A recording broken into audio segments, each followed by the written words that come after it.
Virginia, my man Ant Willer. As I start every live that I do with a disclaimer, what we talk about is strictly our opinions and our views of how we see things. Don't take it as truth. Research everything that we talk about for yourself. Find your own truth. Find your own way. Join us back. Let's discuss the knowledge that you have. If you have questions tonight, please feel free to type into the comments.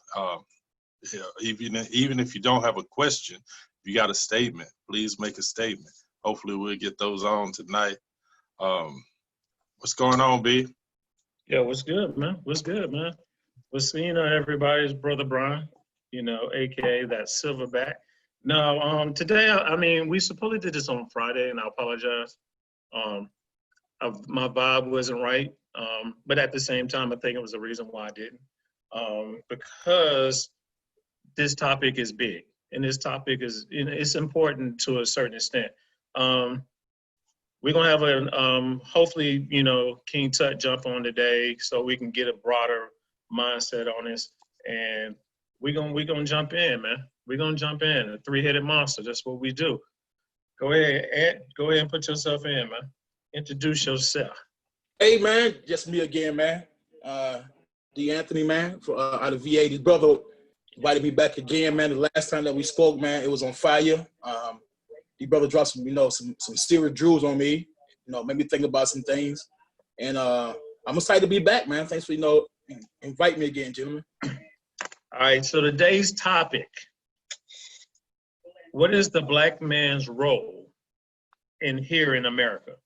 And when I say that, I'm saying it in more ways than one. I can say black man, I can say Aborigines, I can say indigenous, I can say Negro, I can say color, I can say Moorish, I can say, I can go down a list and a list, African American, because all that is grouped up into one race. That's who we are. So, so I touch everybody, so nobody can say they excluded from this particular conversation. But I wanted to dive in because it's a good topic that we need to kind of understand, because me and Ant was talking on Saturday, and he was, expressing some of how he was feeling about some of the ways that how we've been treated, especially, I think you say it was an incident that happened in Virginia, right? The police. You saying it's a black guy that got shot by two white guys? Yeah, man. The young man, the 14-year-old kid, man, who was jogging through, this whole pandemic thing, man, and this father and son confronted him, man. They grabbed their guns and stuff, and they confronted him about why he's running through the neighborhood, and they justified by saying that there's some break-ins going on in the neighborhood or whatever. But they killed the young man. Well, you're not 14, you're a little older than 14. But they killed the young man, and no charge has come about with this man, and it goes again is that we are targeted, man. And matter of fact, it's in Georgia, and in Georgia they have that law, man, that say one that got Trayvon Martin killed. What's that? Stand your ground. Stand your ground. Stand your ground, man. So they using that to justify what they did, with this young man. But yeah, man, the father and son has not been charged yet, man. So that goes to the fact of the matter about how we're, still treated as of today, and it's in America, man. So yeah, man, we talked briefly about that, and it's just sad, man. And people are tired, man. We are tired. But yeah, B, that's it, man. All right, so I guess my first question is, why do they fear us? Or I take that back. Let me start over. What do you think our role is? I'm gonna go with you, Jerome. What is our role? What are you thinking in your mindset? What is our role here in America? All right. What is our present role? Right. We And can just say that. Yeah. Yeah. Yeah. no, I'm saying no, I'm because I want to break it into different things. Go What ahead. is Do our you? Do you? president role? What how do and it goes to what Ant was just talking about and how America views us. Um, you mentioned fear. Right now, our role is the criminal. You know, the one to be feared. Our role is the bad guy. You know, that's our role. How America sees us. Okay. What should be our role inside of our community? That's a different question. Okay. All right. Give me yours, Ant. Give me yours. I mean, he pretty much summed it up, man. Just perception and reality, and that's what we're dealing with. So the black man role in America is based on perception that we are criminals, that we are we're deadbeats, we are over sexualized. This type of stuff. It gives a power that be the justification to do whatever they want to do to us. Just by, I'm saying, just the fact of the matter that our young boys, they can be 10, 11, 12 years old, but they're perceived to be older than that just because they're black males. Right. So it starts from an early perspective of how our young boys are being viewed. Because you got to think about it, man, how going back to the young man, I think it was in either Mississippi or Alabama, the 14-year-old kid, the first 14-year-old kid or the first teenager to be executed. Yeah, I know what you're talking about. I don't know the name right now. I know what you're talking about. And so it goes to the fact of the matter of how they're perceived us as black men, period, from the age of 10, 11, 12 years old up to the date. So that does not change, man. So they look at us as Jerome alluded to, as criminals and no good people, man. And they are threatened by us for no apparent reason. But when that's been passed down generation to generation, it becomes a fact of the matter that's who we are, which we nowhere near that. Look at us right now talking about this. We're discussing this, but this is not being shown how we're able to dialogue about something like this and be positive about things like that. But yeah, man, and what Jerome said, man, in a nutshell, that's pretty much it. That's it, man. That's it. Hey, B. All right, because I mean, before you ask your next question or you go into yours, I think the young boy's name was George Stimpy, and it was actually South Carolina. He was 13 years old. Okay, George Stimpy, yeah, exactly. George Stimpy, man, that's it. Yeah, man. Go ahead, B. All right. I think y'all are hitting the points. But but you come in from the mindset of white America and the fear of having us. I guess the thing I wanted to really try to get into is why. Yeah. And we supposed to had another brother on today also, but we had difficulties trying to get him on. My brother Rico. Is this thing here is deep, and when I say it is deep, because this is hurting us mentally as men, because of this fear of what's going to happen to us if we do this, or we went from being educated to just being athletes. In other words, nobody cares about being anybody no more. It's either I'm trying to make it to the football, I'm trying to make it to basketball. It's like nobody even talks about wanting to be a doctor or a lawyer or anything like that. So is it our role to get our kids to get back into that mindset? Or are we still going to allow the school system to tell us what our kids are and who they're supposed to be? So I guess what I'm really trying to get into is our true role, because I feel like we lost that, and I want to get into deep into finding out, where do you think we lost that, and how do we lose that, and how can we get back to that? Because that is something that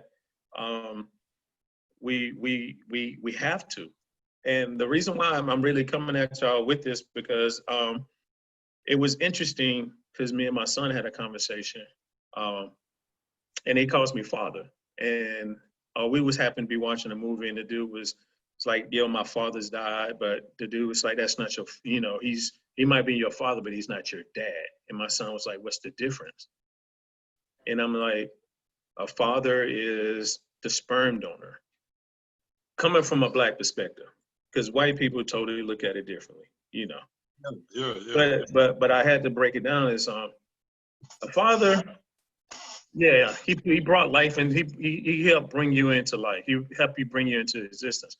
But a dad raises you and tries his best to mold you into the person that you need to be, to help you. So that aspect of being that is, are we losing the battle of being a father? You know what I'm saying? Is that role diminishing to the fact is, because yes, I have 6 kids. Yes. But at the same time, all 6 of my kids gonna call me daddy, and nobody calls me by my first name. And yes, they all are my children, and I love all of them, and I make sure that I'm, embracing them and always involved in them. So, that stereotype is something that also is bad, because when it comes to me, my stereotype that I get is, I'm a big dude, I have an aggressive look, I got 6 kids, I got a wife, and I have 3 other baby mamas, and the stereotyping who I am. But they don't know that I'm educated. I do have an associate's degree, and I'm an aircraft mechanic that builds helicopters. When I say that, the mindset of, really? I said, what do you think? I'm on the street selling drugs? You think I'm sitting at home doing nothing? You know what I'm saying? So I'm only giving you my perspective, and that's why I'm talking to y'all, because I want everybody to give you your opinion and your perspective on this, because this is something that we need to tackle in. This might even take us to 2 or 3 episodes. Who knows how deep we can go into this? Right. But it hurts the mental aspect of us, because we are constantly being beat down. We are constantly being talked down. And I'm 45 years old. I got a 24-year-old dude who thinks he's smarter than me, think he knows more than me. And I can just say, why? It's the privilege aspect of what he thinks, because I'm white. Right. You know what I'm saying? So we need to get back to us, because we can go back into history. I mean, I was watching a documentary of just watching us in the 1920s, the 1930s, the 1940s, the 1950s, and how educated we were. We need to get back to that. But go ahead. Yeah. I'm sorry, y'all. You know when I go in. No, good. go ahead, bro. You Go good? ahead, bro. You want to go in there? Go ahead, Jerome. Go ahead, my man. Okay. Now you brought out some good aspects. Now the word father, the word dad, I think that's just for our generation, because there's so many fathers that are not with the mothers of their child. Because other than that, to me, it's just semantics. A father, to me, what I see as a father, a sperm donor, but I also see the one that set and establishes the order in a child's life. You know what I'm saying? Yeah. I think the word dad is more intimate. That's just an intimacy thing. You know what I'm saying? It's Like, a little bit more deeper, a little bit more. Right. It's got some texture to it. intimacy to it. Yeah. But the father is like, what you see on the outside, the structure part to me. And dad is how he treats you. But I think for me, when you said get back to the education part, I think the thing that hurt us the most after the 50s was integration. Integration. It's because back in the day, when you was talking about the 30s, the 20s, and the 40s, the thing was that Black people actually had community. And so Black doctors, Black lawyers, Black engineers actually lived in the community. And so kids could look up and aspire to be a Black doctor, Black engineer, a black lawyer because they seen those guys in the neighborhood. And, you know, and they seen them achieve and they seen them strive. But when integration hit, when the white doctors moved to this area, whatever black doctor you had tried to move to the same area. And so all that was left in the community was those that didn't have the money. All that was left in the community was those that, you know, just, you know, worked here and there, you know, different jobs. And so the kids didn't get to see the doctors, lawyers, and those that were, you know, aspiring and educated anymore. You know, those guys left the community with integration. And so it's not that we're not educated, it's just that kids don't see it to be inspired by it. Go ahead, Aaron. I mean, yo, he made a good, when he said the integration part, man, it made me start thinking about King as he evolved in his thinking and come to realize that integration probably wasn't the best thing for us. You know, I think we alluded to it last time we spoke briefly about, he said, you know, the house is on fire. By integrating my people, it's like putting a person in a house that's on fire. Because Right. we were stronger when we were our own community. You know what I'm saying?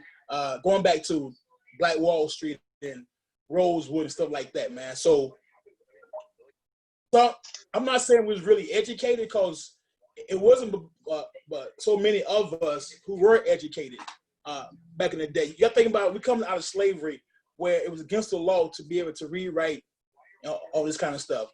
So the better time period is shortly after the Civil War, and right before the Reconstruction stuff started happening, where a lot of Black folks who were educated or starting to get educated had migrated or was already up, like places like DC, Philadelphia, places like that, where was able to educate certain people who was part of, you know, the Senate and things of that nature. But it was a small fraction of us, going back to the Tiny 10. You had a small fraction of us who was educated enough to be able to deal with certain things, but the mass of us were not educated. So that had a profound effect on how we maneuvered through America, because most of us were still down south. We're still doing, you know, with sharecropping and all that kind of stuff going on, man. So we still wasn't educated enough, but we had pride in who we were. You know what I'm saying? And we stuck together and looked out for one another, man. But yeah, man, this whole thing, I mean, the Black man have a hard time in America since we came over here. From that point, you know what I'm saying, we looked at as bucks. Yeah. We looked at as bucks. We looked at as able to reproduce for someone else. So with that mindset, man, it taught us not to be able to appreciate who we were. But once we did get out of slavery, we started to have a stronger family unit. And that was a beneficial for us being able to communities and make the community stronger than what they were before. But at that time when strategically to divide the family, once the Black man was removed from the family, it caused a ripple effect throughout the whole Black community. Going back to the fact of the matter, when the welfare system got set up, okay, a Black man, his wife and kids in a home. If the Black man don't have a job, the Black woman was able to get welfare. However, the Black man could not be part of that household. He had to be removed from that. So that trend started to happen year after year after year. So the numbers start to increase where you have single parent and the Black man being removed from there. So now you have the Black woman who the head of the household. And that changed the whole dynamic of how our community operates. Gradually, we are coming back to the fact that there's more fathers involved in the kids' life and back in the home some kind of fashion. But that removal of the Black man from the home did a serious number on the Black community as a whole. Supposedly, the number for single parent Black women is 73%. That's a lot if it's that number for real. That's a high number. Mm-hmm. So you think that's a hidden agenda for that to happen, just to weaken the strengthening of the family? Man, I don't think it was hidden. say it again, Jerome. I said I don't think it was hidden. No, it wasn't hidden, man. You It know, wasn't hidden. let me jump in on Ant's point, because I when you said it wasn't, it was like a little bit of people that were educated, and the masses, the huge masses wasn't. Right. Let me say this: you have to look at the percentages of it, because during that time of the Reconstruction, from the Reconstruction to the 1900s, there was 13 universities created in just Alabama, 11 in North Carolina. These are Black institutions. Right. There was a discussion in the 1900s between Booker T. Washington and W.E.B. Du Bois. Right. Exactly. They were, their whole discussion was, on the elite or the educated Black, right? Du Bois was on the education side. Booker T was on the side of like technical schools, like going to school to learn a trade, right? So there was a lot of Blacks that just learned trades. They had it's a degree, but it was a degree in a trade, if that makes sense. And that's the reason why in the early 1900s they created unions. They created unions to keep out all these educated Blacks, or these Blacks that had technical degrees. And so the only way that you could get a job, you had to be a part of the union. And guess who they wouldn't let into the union? Black folks. Black folks. So exactly. So we had an educational side to us, but it was just that we were blocked out. Just like what you talked about with the creation of welfare, to take the man out of the home. There was these systematic blockades that were placed in place to keep the Black man from elevating himself in America. Right. So, and the only reason I said all that, Ant, was that I don't want us to think that, education has not been a key for us, because it always has been a key for us. And that's why they keep coming up with these ways to keep us separated from the economic strength. Yeah. When I mean by education, like with Booker T. Booker T. Washington, when he wrote the Atlantic Compromise, remember that letter? Right. Atlantic Compromise. Basically, what he was saying that he wanted us to stay in our place as second class citizens. So that's why Tuskegee got developed, was the fact of the matter, to learn how to sew for women, to house clean for women. You know what I'm saying? This thing was happening with Black folks in that era. Right. You know what I'm saying? There were universities that were started, but most of them wasn't dealing with the academic or the intellectual aspect of who we were. Now, right. they're dealing mostly with the manual type of stuff. Okay. Right. So you're able to work with your hand and everything, and we're damn good with that, because we built America. I mean, look at the White House and everything that we've done. That is true. But when it came to the intellectual perspective of who we were, it wasn't there like that. It was a small frame of that. Now, as the Black colleges started to maneuver in years, it became more academically driven. Okay, like because initially, like Tuskegee and Hampton, whatever. Because actually, Tuskegee was a model after Hampton University. Because Hampton University, like one of the first ones to start to do, the washing, the cleaning, the manual type of stuff. You know what I'm saying? But it was not focused on the intellectual one. Okay, so at Tuskegee, actually after Booker T. Washington died, it went more to academic for Tuskegee University. Okay, now Howards came around. That started to become more academically driven, intellectually driven. You know what I'm saying? So as time went on, like around the 50s and the 60s and the 70s, now we get more educated. Now we get more intellectually driven. Okay, but prior to that, it was based on doing manual stuff. See what I'm saying? Because you look at the 30s and 40s and 50s, in the late 60s, most of our grandparents were doing what? Working in somebody's home. There's a maid type of stuff, you know what I'm saying? They wasn't given the opportunity to use their education. But there are kids coming afterwards who were going to college or whatever. So we started to develop more education as we went along. And that gave us more insight, felt better about who we were, you know what I'm saying? And it made us more powerful. Just like you boy, you know, Henry P. Newton and you know, and Stokely, guys like that, man. Right. These brothers, young, educated brothers. And they became more dangerous because they started to look at stuff from a different perspective, from an intellectual perspective. That's real dangerous for America.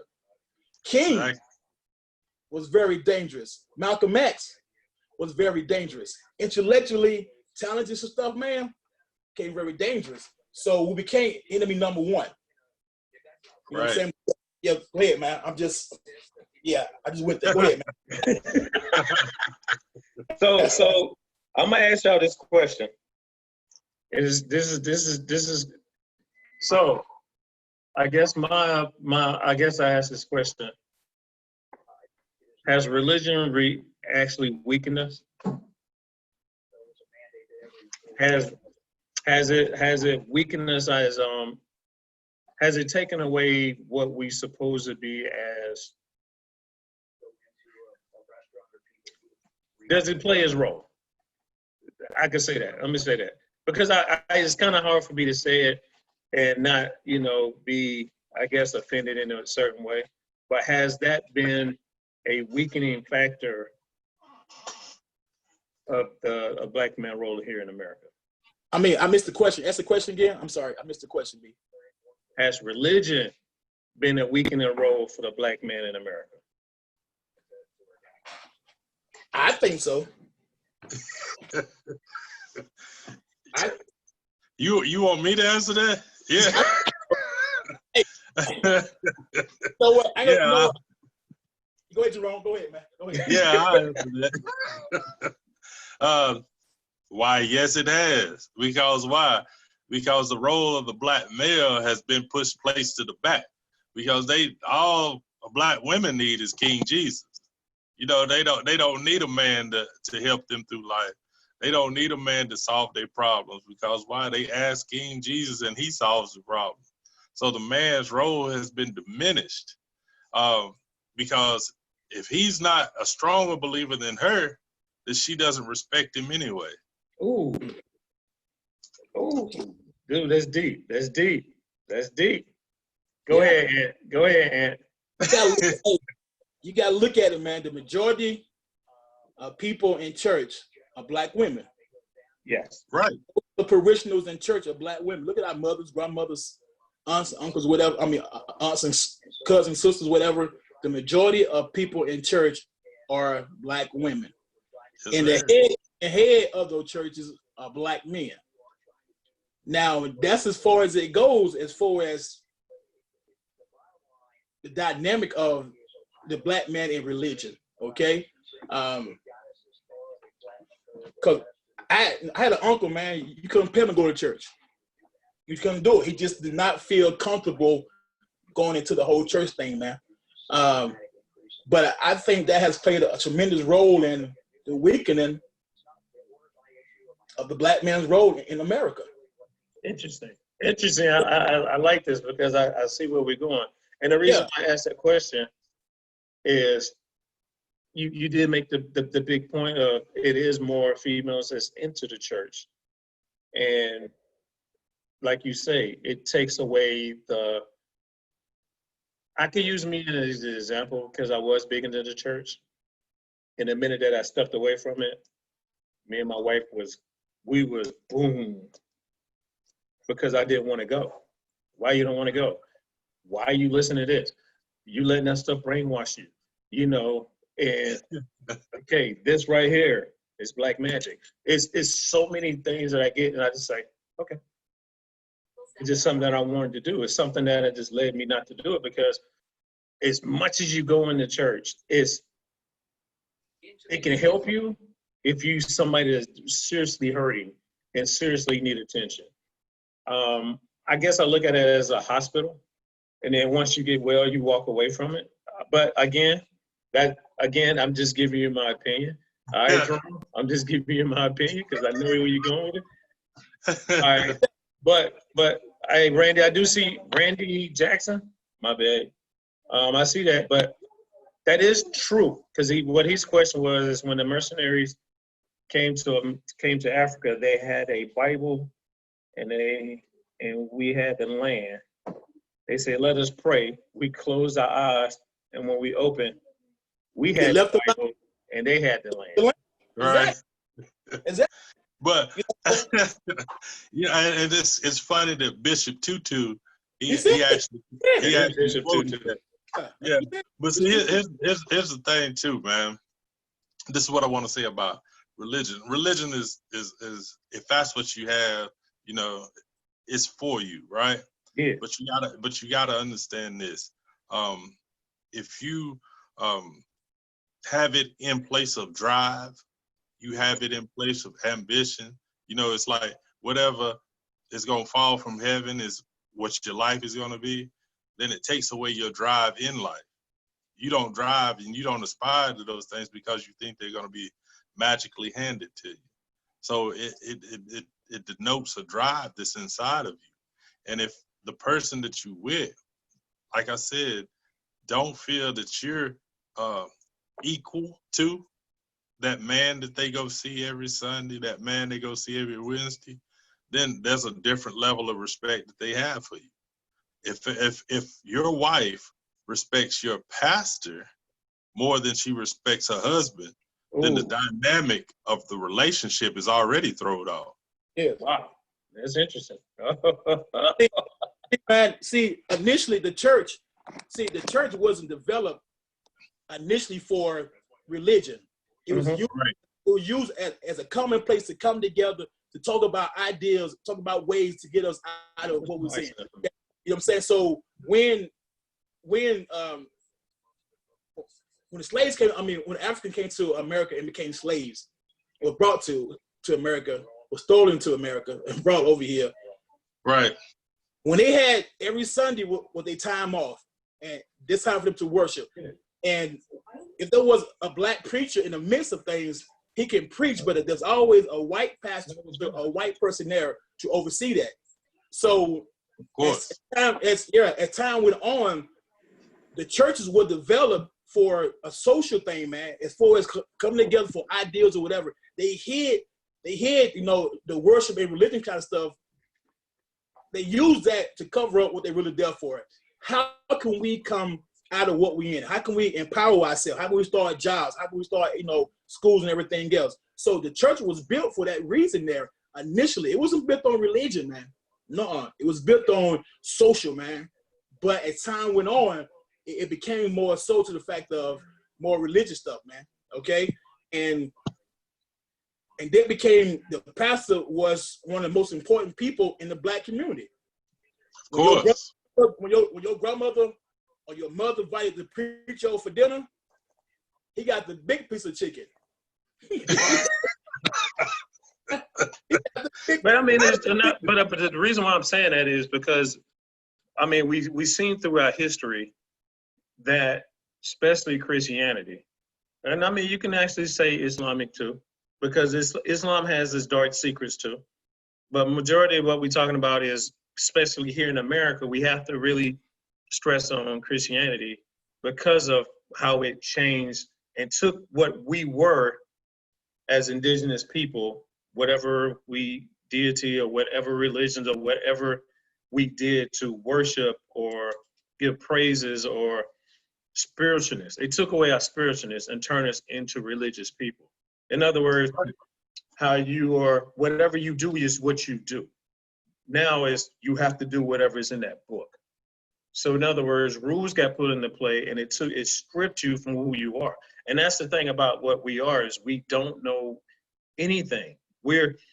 Things were passed on from generations to generations. Now, going through slavery and seeing families ripped apart, families sold here, sold there. It literally, it destroyed any information that's passed down.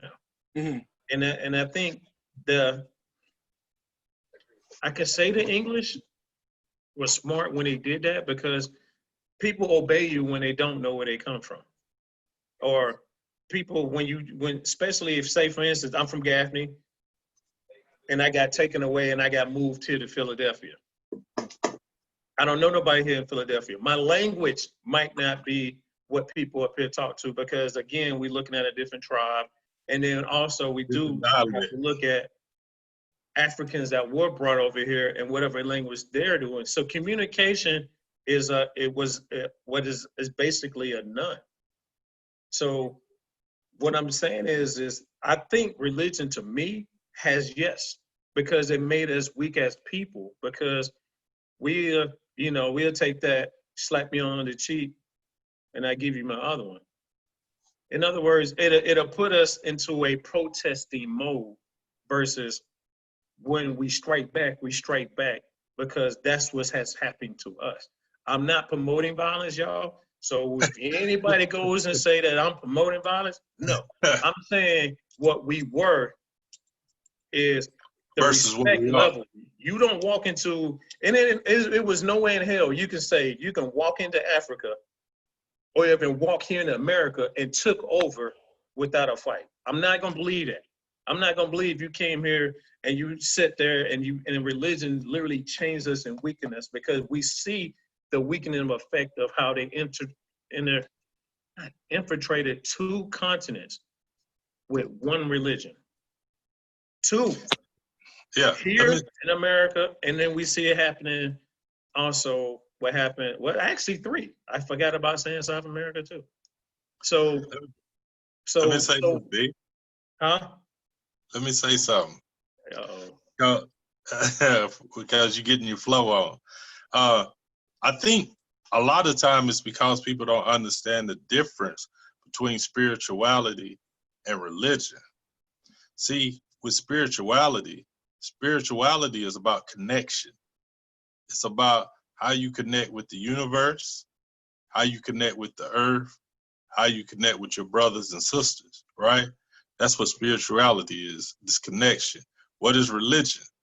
Religion is about your individual relationship with the higher power, right? So you got this individual relationship, and it doesn't connect you with anybody else. It's only about you. It's only about your journey. It's only about getting what you feel is right in life, right? All your blessings are what's for you is for you. And spirituality is about the connectedness with everybody around you. You know, I wouldn't be as strong if it wasn't for you, right? That's what spirituality is.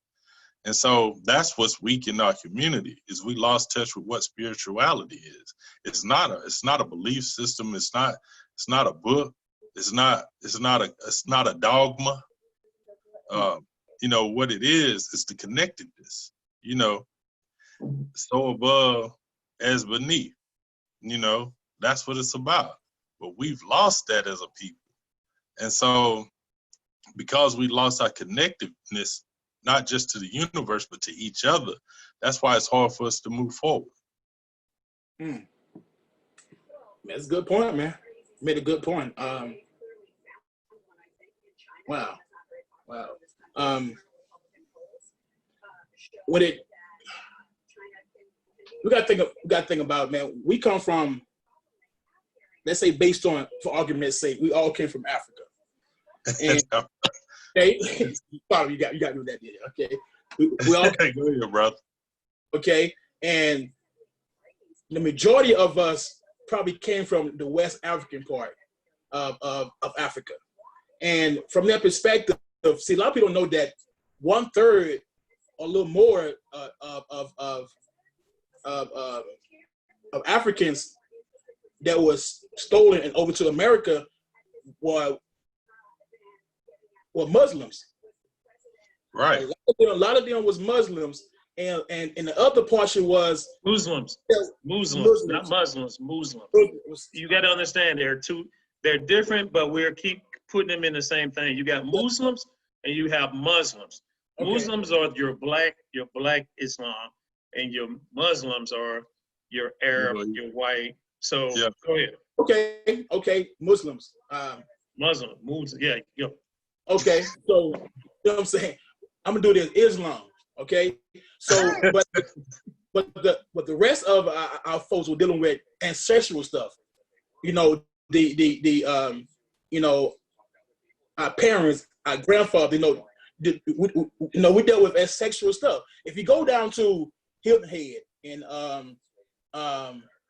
South Carolina, man, on the islands and stuff, man, you still see some of the old African traditions still going on. Even it's mixed with Christianity or whatever, but you still got the whole African. We were dealing with something totally different. Christianity was not really introduced to us until we came to America. Okay, so that a lot. So if you remember in Roots, Kunta, right? Yeah. So Kunta was dealing with Islam. Okay, when he prayed to to Allah. You know what I'm saying? So, but they stripped him of that, of his name, of his spiritual, of his his religion or spirituality, whatever. They removed him from that and introduced Christianity to him. So they've been maneuvering on us for a long time to, if I can get the black man a certain kind of way, then I can decimate the rest of the family.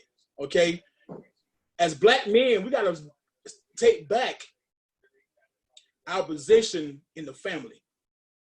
We gotta take back our position in the community. We gotta start doing these things to empower our community to be stronger. Until black men really step up, because black women been holding things down for a long time, man. Holding up for a long time. Either it was done directly or indirectly, it happened, and black women have been holding things down. We got to take our place back in the community, man. We got to protect our black women and our black kids, man. We have to start doing that. Our role in America is getting ourselves back into our families, back into our communities, and help to build that back up. We missing, man. You know what I'm saying? We missing, we locked up, or we dealing with some form of incarceration, probation, parole, or whatever. That has a detriment on how you maneuver in America. No job, can't live nowhere, you know what I'm saying? It can hurt. So that damages who we are. And that remove us from a community. If I got, right. You know what I'm saying? If I got the majority of my black men, or a lot of my black men, I say majority, a lot of my black men in prison, that removes a lot of fathers, uncles, grandfathers from the equation. And it has a tremendous impact, especially from the inner city, man. I know about that, you know what I'm saying? Right. I grew up around it. I grew up with most of my boys, most of us was raised by single mothers. Right. And you were lucky to see two fathers around. You know what I'm saying? But the majority of people in my neighborhood were raised by women. Yeah. And it had a tremendous effect on our outcome, man, and how we behave, how we did certain. So yeah. How you view the world. How you view the world, man. How you view the world, man. I want to say this too about what he was talking about with single boys that's raised like that, with strong mothers. But the thing is, they don't have any balance in life. You don't have that masculine energy to go with that feminine energy, and so that's why you see this counterbalance. And a lot of those single boys that were raised end up in prison too. They end up with their fathers, but it just happened to be in prison. So. Man, it's a lot. You went through a lot right there. It did. You go through rants, you just get it off your chest. Yeah, right. It's cool. I'm gonna let you back in, B. But what I'll just save it. I'll just save it to the next one. Go ahead. No. But no, because I mean, we have to understand this, and I'm actually reading the comments, and I think some people really need to dig deep into their history and stop believing the DNA testing that they're taking, because I can tell you whatever you want to believe in, unless you trace your family roots. Now, let's get back onto this, because I can say I'm African, I can say I'm indigenous. I both basically got both DNA in me. But we talking about here in America, where we were here way before Europeans got here. And that's something that they don't want to teach us in history. That's something that we keep losing, this battle of understanding truly who we are here in this America, AKA Turtle Island. There's been books that's been written way before that tells everybody that the black man was already here. I mean, it is, I used to think like that, y'all. And I mean, I get kind of emotional, I get passionate about it, because I have traced my history by paper, not by taking a test, giving my blood to some, ancestry.com or whatever you take, 21, 23 by me or whatever, because you got to understand, what is their agenda to do? You got to understand why they hate us so much here in this America. Why do they want us to go back to Africa? Or why they say they want us to go to Africa? Because this is our land. That's why they fight us so much. That's why they scared of us so much. Because this is our land. And I'm not gonna let nobody tell me anything damn different. I'm sorry. Hey, B. Yeah. Hey, B. Let me jump in there. Because see, here's the thing, especially about DNA. With the DNA, if you read the package, it tells you it's for entertainment purposes only. That's it. It doesn't even tell you it's factual. Here's another thing. All the DNA that they have on record, how old is it? Do they have some 1,000-year DNA? Do they have some 2,000-year DNA? No, it's all present day DNA. So what you're looking at is migration patterns. Now, so here's the thing. Most of the black people in America are gonna test that they're West African. You know why? Because we were taken from the Americas and brought to West Africa. And most of the people that were brought from the Americas was dumped in West Africa. That's why you have all the breaking, the castles where they brought the slaves, to where they broke the slaves down, and then they broke their mindset. See, you don't have those in the Americas. You have them in Africa. So they were brought from the Americas to Africa, broke it down. Now they're purposeful slaves. So when you test the people that are in West Africa, their alleles are going to be the same as the ones that are in America, because why? They were brought from America. I mean, that's not really hard to figure out. See, and all you have to do is all you have to do is think about it critically, like you just said. If you use ancestry.com, and I'm not tagging them or promoting them. Man, you all right? Yeah, man. I'm trying to talk. I'm sorry. Go ahead, man.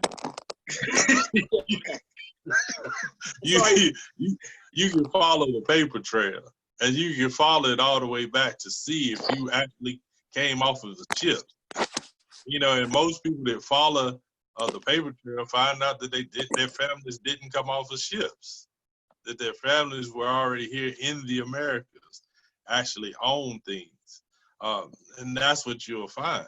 So it's not about hoping and wishing. It's not even an argument if we're African or not, because African is a recent word. It's not that old of a word. So when you talk about, here, I give you this for example, Ann. So the people in West Africa, right? That's where if we're from Africa, they should have the oldest alleles, right? Mm-hmm. But when they tested it, there was a man in South Carolina that had the oldest alleles of anybody on this earth, and he's from South Carolina, not from Africa. Mm-hmm.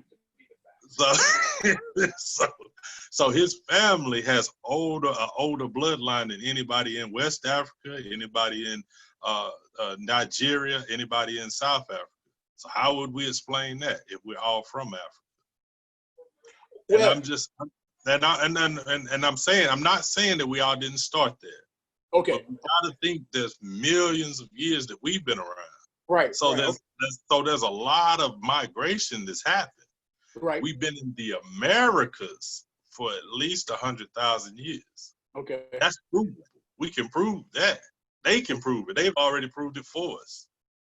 It's just for us to find the information and put it out. Now, like I said, the word African, that's what gets us all in the uproar, is because you've been trained as a keyword when you hear African to think somebody that's a savage, somebody that has a spear, somebody that, you know, and that's the furthest thing from the truth. Indigenous, African are not two different things. They're not two different DNAs. They're not two different races. They are the same race that migrated hundreds of thousands of years apart. That's it. Yeah. And I mean, you know, we got call it Africa. We call it Kemet. We call it Kush. We can call it, you know what I'm saying? The names that. Ethiopian. That's Eastern Africa. Yeah. You know what I'm saying? Just the fact of the matter, we were talking about Africa, you know, Ethiopia, I'm saying, you know what I'm saying? That whole Nile River line that go, you know what I'm saying, that we're dealing with. Right. You know what I'm saying? So, and that Nile River goes from top to bottom, and it take care of a lot of territory. But when the earth was still together, you know what I'm saying? It was easy for us Pangea? Pangea? Yeah, Pangea, you know what I'm saying? So, you know, was able to move about freely, you know what I'm saying? We can cross continents the way, you know what I'm saying? I mean, you see how we spread out from, you know, from Africa, to America to, you know, to Australia, you know what I'm saying, to Pacific Islands, you know, New Zealand. I mean, we all over the place, man. You know what I'm saying? We all over the place. Right. Yeah, but, you know, but my point of this right here is that whatever we are, whoever we are, we're here now. Right. We're all here now. And we have a certain, you know, commonality about who we are and about America.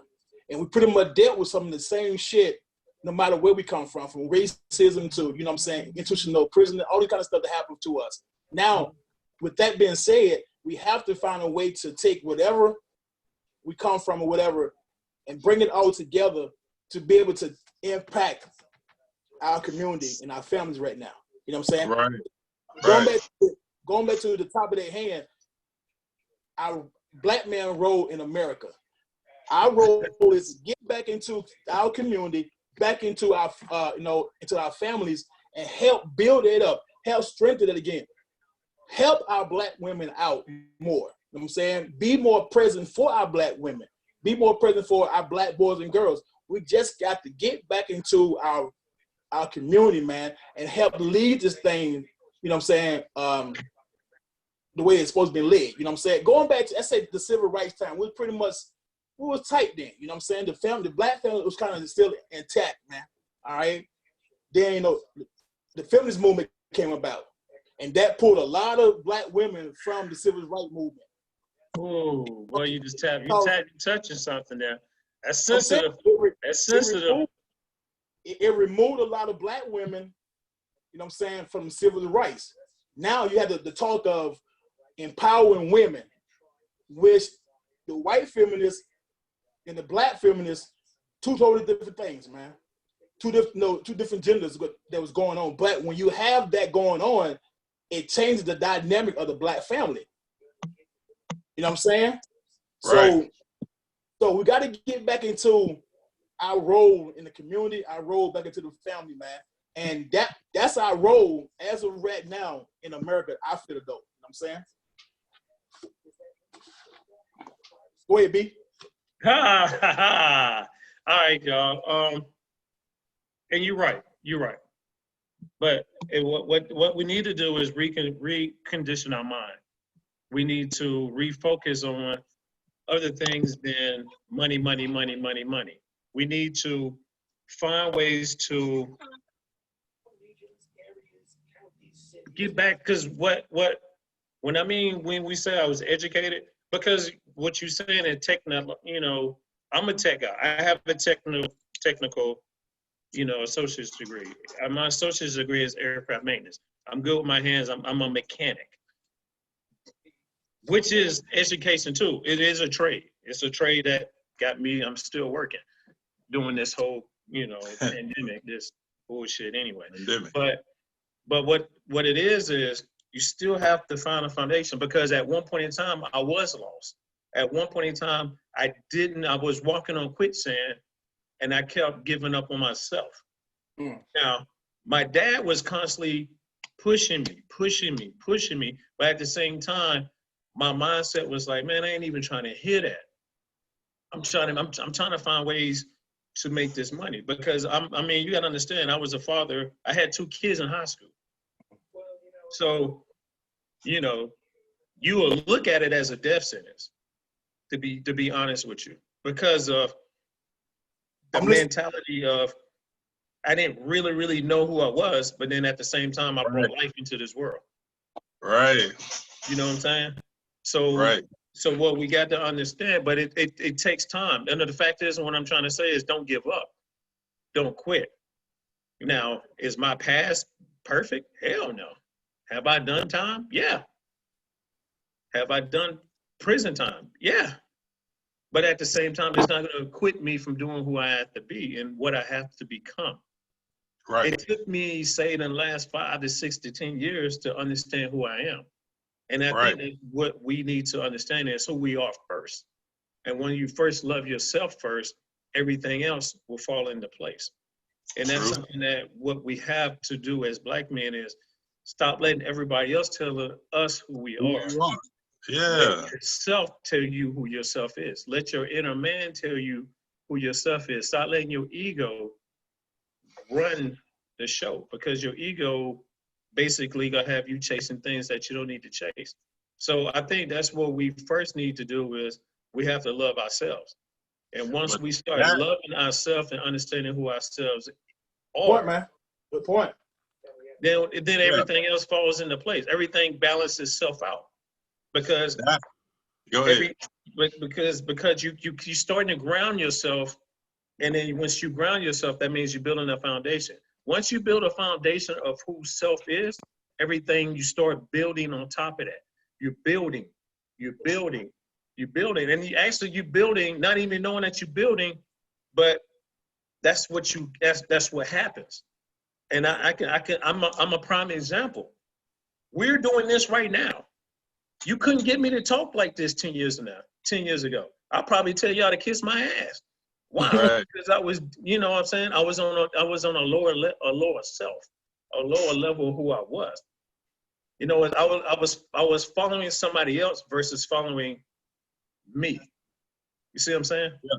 Oh yeah, I definitely do. And the reason why I throw religion in it, because I was chasing religion and trying to find myself in something that wasn't me. It wasn't. Yeah. And that's why know that self, which is know that inner self, know that part of you that's always talking to you, which is your subconscious. That's why when I say I'm more spiritual than anything, that's how I am. Do I still pray every day? Yes. But at the same time, I'm still trying to get in contact of who Brian is, because Brian might be somebody else. But at the same time, no, but I mean, you have to understand, I might probably, because when I'm talking to y'all, a lot of times this is not Brian that's talking. Because we at a different level. We at a different frequency. When you change yourself in the frequency that you are, you become what you are. You see what I'm saying? You become who you are. You know what I'm saying? That's why you have to be around like-minded people. That's why you need to be around people that's going to bring you up. Be around friends that's always trying to push you to the next level. That's also something that we have to look at around us too. If you're not around a bunch of positive people, what the hell? What do you think what's the result of what you're gonna be? No matter if you're the one that's trying to change them, you're gonna be the one that be changed into what they are. I'm gonna stop. No, you good. Now see, that's the thing. That religion, what religion does is tell you to speak outside of yourself, for something outside of yourself to tell you what and who you are. But spirituality is about this inner voice, this inner vibration that resonates and evolves you from the inside, from the lower to the higher self. Right? Yep. So this is spirituality. Yep. This is learning how to connect with the universe, how to connect. See, when me, you, and Ant are connecting on the same vibration that's coming from all of us, you learn more about who you are. You said, because you said the more you talk, the more you know. That's because we all resonate and we're all vibrating on this frequency. But and we'll get into spirituality maybe on another episode. But I got to, you know, I told you I had something. So you know, I'm gonna have to flood y'all real quick if I can. Go ahead, bro. Go. So when we talk about what is our role as the Black man, see, there's one thing that we've lost as a society. Whether you call us indigenous or whether you call us wherever we're from, we don't have a rite of passage for our young men. We don't have a rite of passage where older men teach the younger men how to become a man, right? See, that's the one thing that we've lost, because even whether we were in Africa, whether we were in the Americas, there was a trial of how you took this young man and he went through these trials to become a man that were guided by the elders. You see, we don't have that anymore. You know, that's why they took the man out of the home, because see, now he doesn't have any guidance to become a man. So there's 3 sciences, because we're from a people of science. There's 3 sciences that they've withheld from us in the Black community. And this one science is the science of military strategy. The second science is financial science or business science. The third science is the science of relationship. Now, these 3 sciences have been withheld from us. And because it's withheld from us, that's why we sputter as a race. That's why we have no cohesion as a race. It's because we don't understand relationship with each other. So when you, and we can go through all 3 of them, and however y'all want to do it. But I want to throw these rite of passage and these 3 sciences that we don't have is one of the reasons Black men's roles have been diminished in America. Hey, man, when you were talking, man, stuff was coming through my head. I'm like, you on point. With the rite of passage, it's a tribe in New Guinea, okay? In New Guinea, right? So the first 8 years of the men and the women, they live separately, okay? There's the woman huts, then there's the men huts.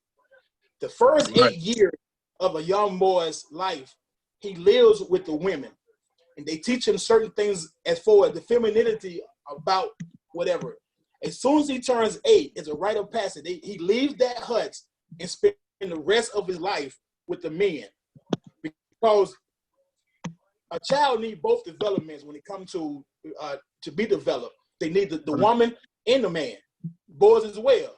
So when that first 8 years, that boy is living with the women.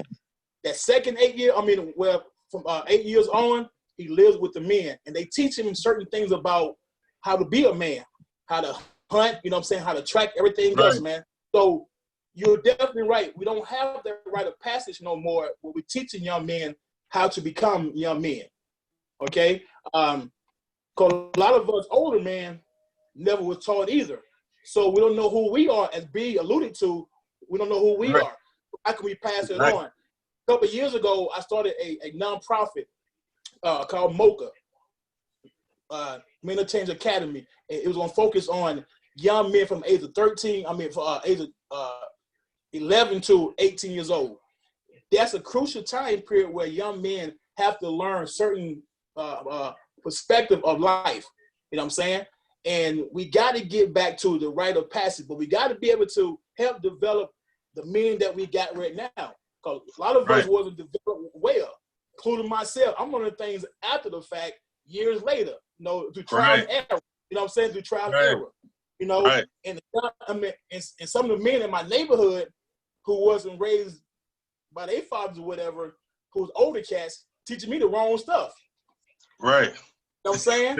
I mean, so I'm impressionable, you know what I'm saying? So it was easy for them to, pour into me the thing that wasn't right.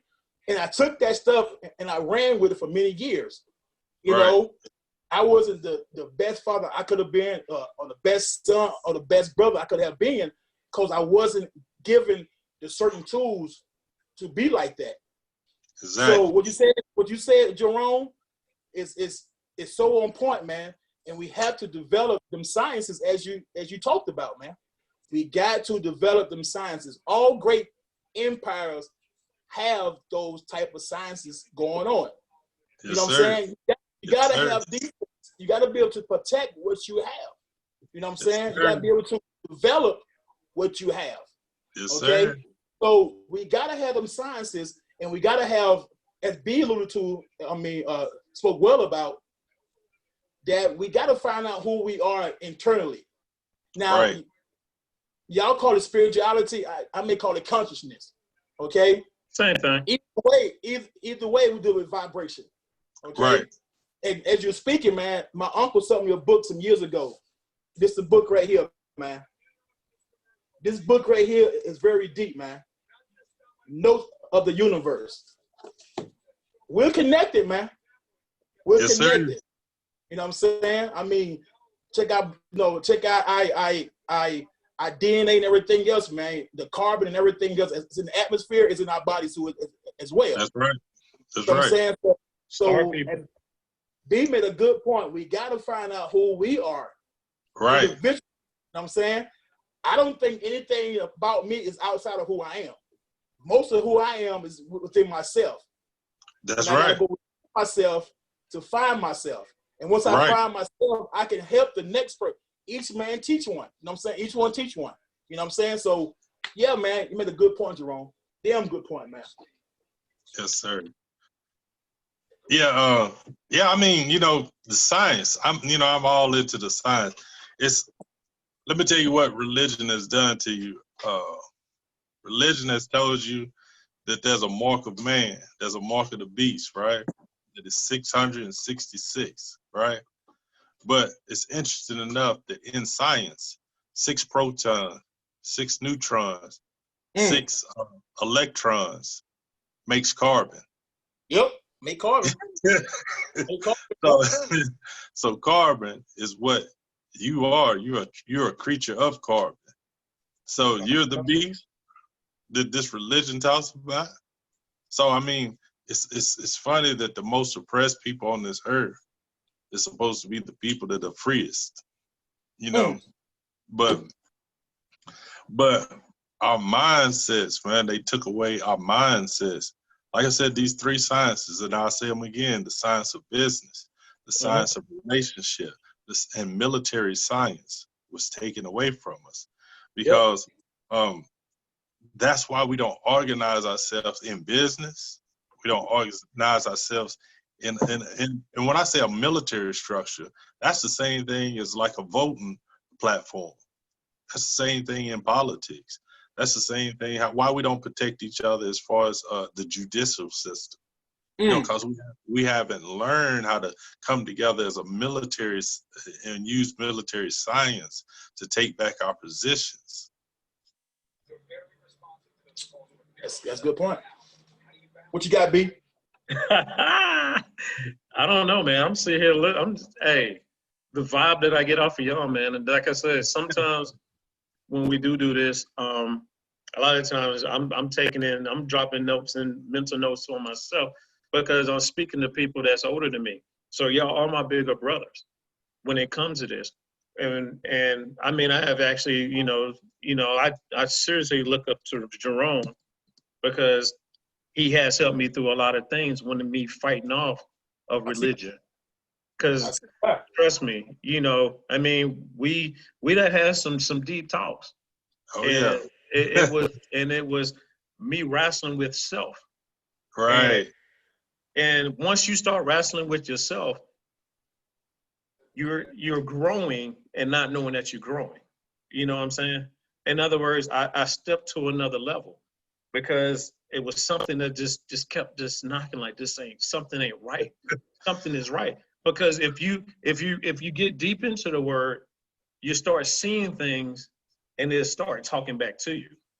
And you start like, something this don't make no sense. So who do you go to when something don't make no sense to you?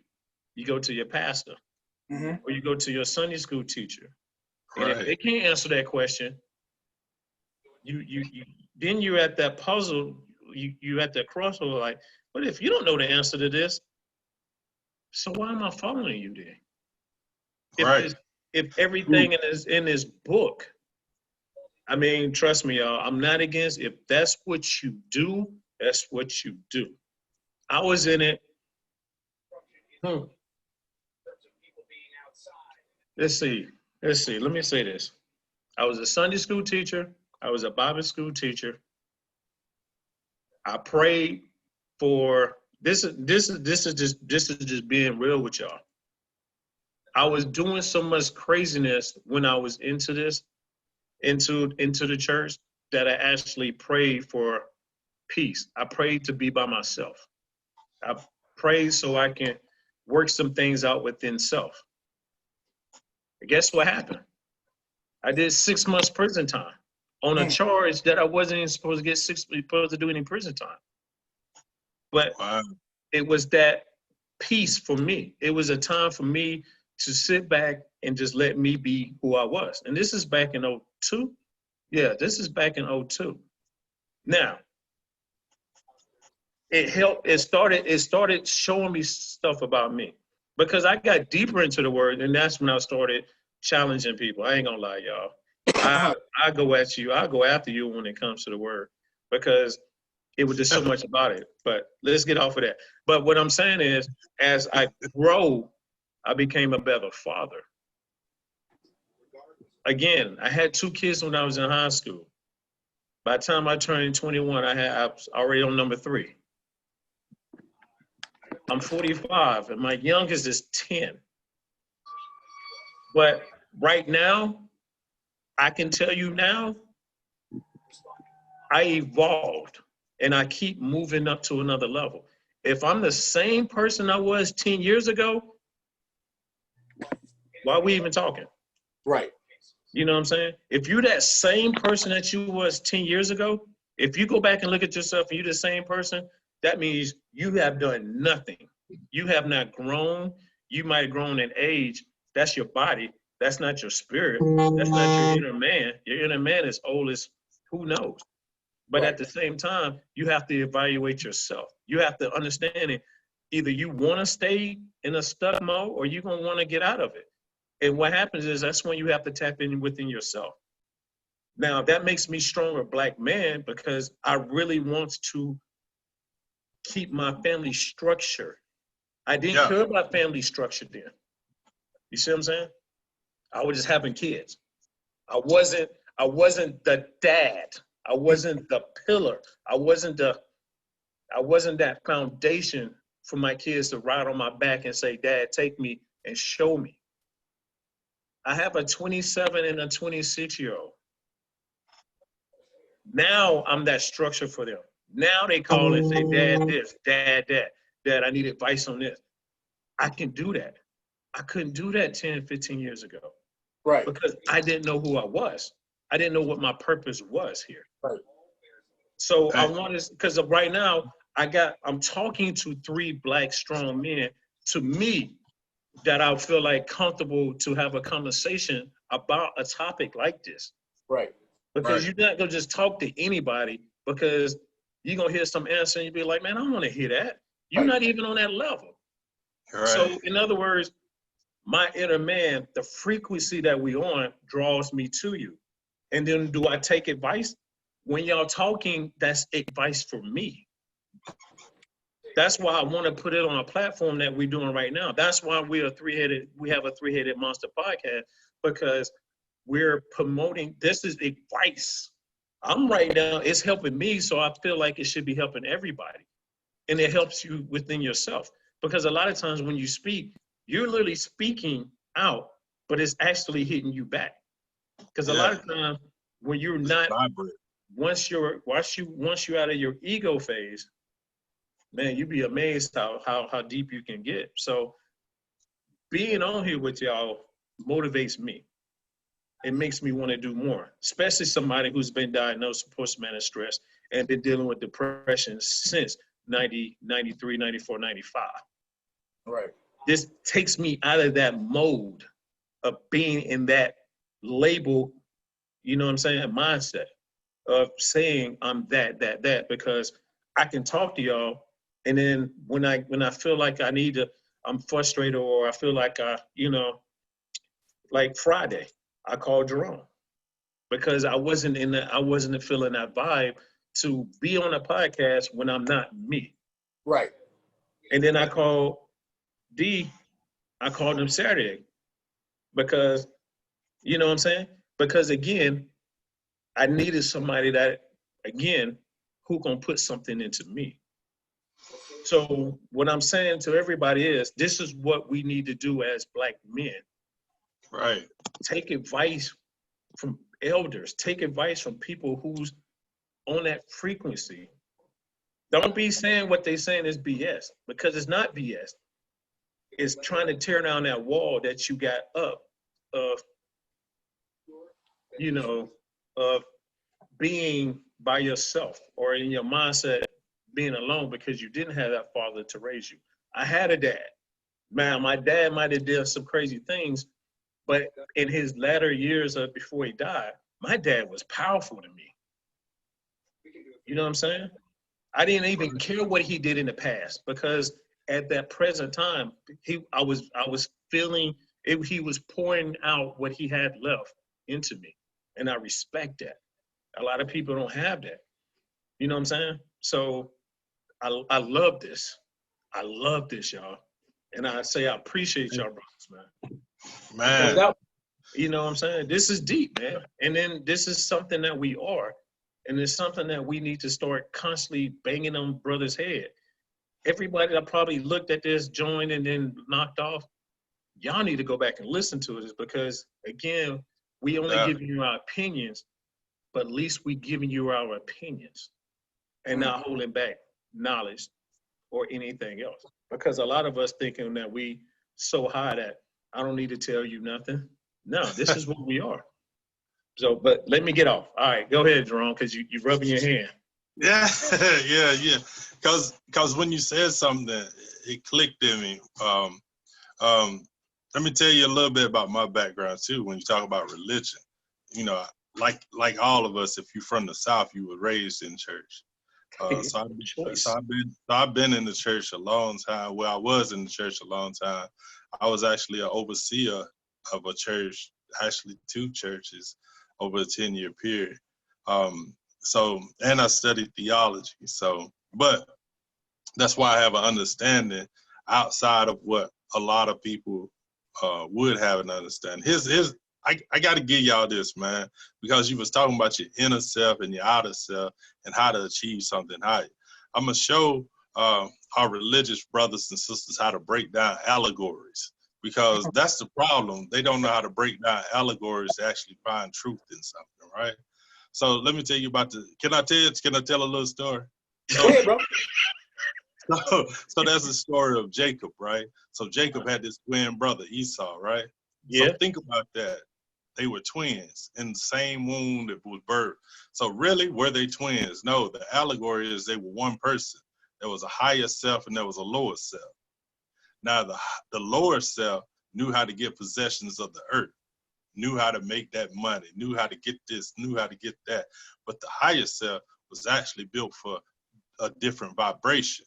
So he tried one wife, didn't work out with that wife, got another wife. These are relationships. These are mental relationships that he couldn't really hold down, but he was still producing, right? Now, he heard that his lower self was trying to take back over.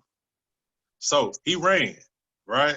So when he ran, it says that he laid his head down on a rock. Where was the place at that he laid his head down? It was Pioneer. So what he done, he went to sleep. He meditated. and he got into his pineal gland. Mm. And he had a dream of letters going from heaven to earth. That was information from the ancestors to him. The ancestors from him. That's what he was seeing, these angels going up and down the ladder. That was the ancestors and this ancestral knowledge that was going into his brain. So when he woke up, and then the next day when he went to sleep, when he meditated, what happened? He actually saw God. Now, here's the action. Because it was in his pineal gland, because that's where he was at. He was still in pineal, so he was still in his pineal gland, his third eye. He saw God. But what did he do? He wrestled with it. How could he wrestle with God? Right. That make no sense. What he was wrestling with was his ultimate higher self. And his higher self says that the dawn is about to break. You got to let me go. I can't be with you. You on a different frequency than me. He said, I ain't letting you go till you bless me. He said, well, what's your name? Know thyself. He said, I'm Jacob. He said, that's not your name. He said, Israel, meaning that he is the salvation of God, that he is God. Hmm. So once he knew that he was Israel, once he knew that he was God, he had the power. And he knew himself. This whole story is about finding your higher self, finding who you are. Israel is not a country. Israel is you. Hmm. Israel is your higher self, your highest level of vibration. But see, we've taken it, and these churches turn it into something else other than this old ancient knowledge that's supposed to be passed down of how you find your higher self. Right. You got to look inside, and that wrestling is to come into grips with who you really are. Man, I'm writing it down. That's what's about knowledge. Facts. And see, that's not religion, baby. That's spirituality. You got to understand how to open your mind, to open that pineal gland. And it's got to resonate, and it's got to resonate at a frequency where you can see the world different. Yep, you know what I'm saying? And we know it's all about developing yourself, man, and finding out who you are, man. Each person got to find out you got to find your truth. You got to find your truth. Right. Your authenticity about who you are, not based on what somebody tell you, or based on tradition, or based on what's been passed down. You got to find out who you are. Find your true self, your true center, man. You know what I'm saying? And when we talk about the Bible, talk about religion, whatever, preachers are designed to tell people how to think. Right. Ain't too many people really dab into the history of the Bible and the dynamic of how this came about, man. Things go on beyond the writing of the Bible. You know what I'm saying? With the mat and the the different writings that came along 5,000 years prior to the Bible even being written. Okay, so these things that we've been dealing with from ancestry part for many, many years. But it's all about finding who we are, man. You're sitting apart. You think about the Native American when they do the rite of passage as well. Right. You know, when they have when they smoke the peace pipe or smoke the pipe or whatever, they take them to a whole different level. I don't know what they're smoking, but they get them there. Okay. It helped to develop that. I want you to look at it. It takes a consciousness. It's in the cabinet. Whole different level, man. Right. To find out who they really are. Open it up. I'll show you what you want to talk. Man. So we got to get back to find out who we are. And as Black men, we cannot feel the one in the green. So driven that we cannot talk to one another, man. We have to be able to be vulnerable. Like me and B were talking about on Saturday, man, that we have to be vulnerable. We have to open up to one another, man. Right. Women had no problem crying together, hugging, all that kind of stuff, man. They don't have that problem. But Black men, we've been taught from an early age, fuck it up. No crying. All this kind of stuff, man. You know what I'm saying? Right. Man, toughen up. Be a man. You know what I'm saying? All they damn, but we have to be able to be vulnerable to one another, to talk to one another, and be around each other, and be okay with that, man. It does not change your manhood whatsoever to make you less of a man. It makes you stronger as a man to be able to be vulnerable about who you are and open up yourself to people, because we all got something to share or to pour into one another, man. But we got to be able to do it. And once we're able to do that for ourselves individually, we can come together as collectively and work together, man. Because we have to do this shit for our kids, man, for our grandkids. We have to bring the black man back into the community, to the family, stronger than ever before, man. That rite of passage, bro, I'm telling you, man, is very important, man. And we gotta be able to take kids that not even our kids, man. Right. No fuck around. That's our job. That's our responsibility as black men, is to go get them young boys and help them to to develop into healthy, productive young men, and keep that trend going on. That's how the black man role in America would change dramatically. You know what I'm saying? Start loving each other. Not, you know what I'm saying? Cause a lot of times we kill each other based on that mirror.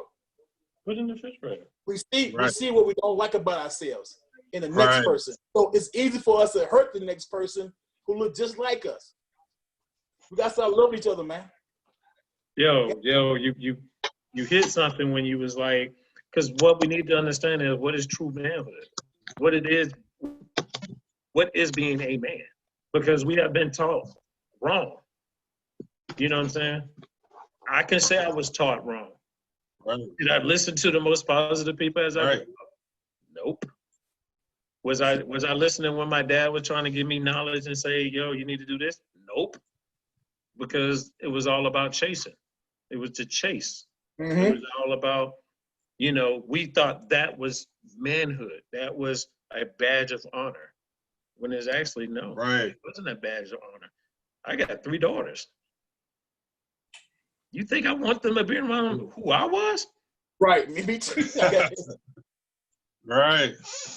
You know what I'm saying? So it has to change your mindset. It has to change your mindset, and I guess that's where the man being the man and taking care of his kids, and you understand you don't want your kids to go through what you went through. You want them to be at a higher level. Right. So you try to push them and put them in a better position than what you were.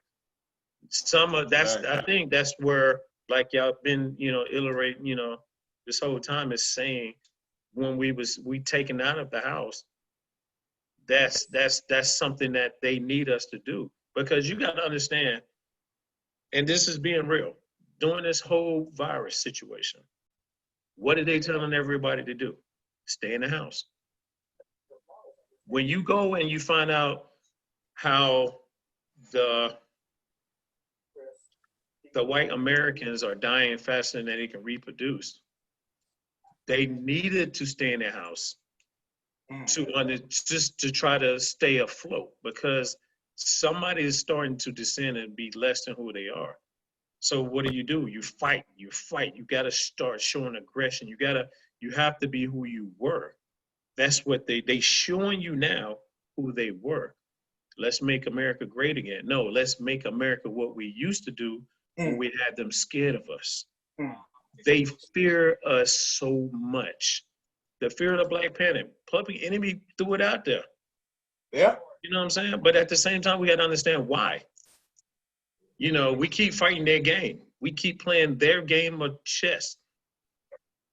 You know what I'm saying? No, we playing their game of checkers. We need to start playing chess. We need to start opening our minds up and understanding what is the real agenda that's at hand right now. So, because I'm telling you now, 9 months from now, it's going to be a lot of kids popping out.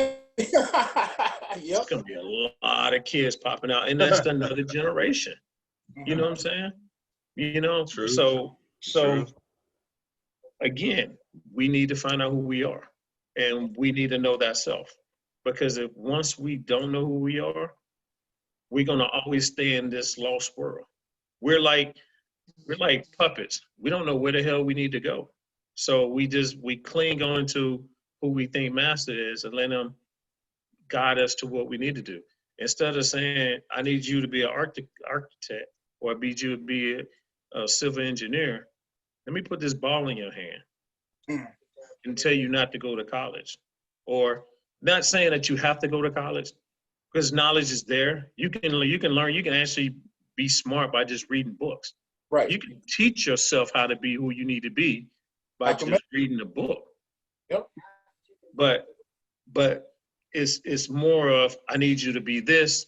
I need you to go play football. I need you to go play this. In other words, I need to, which is nothing bad about it, but that's all they look at. They don't look at nothing else.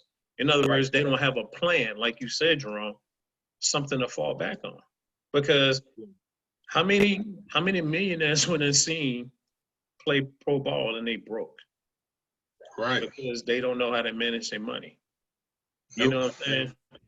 Nope. We watching an icon if you watching The Last Dance, we watching Michael Jordan. I mean, we talking about the Bulls, but we really talking about Michael Jordan.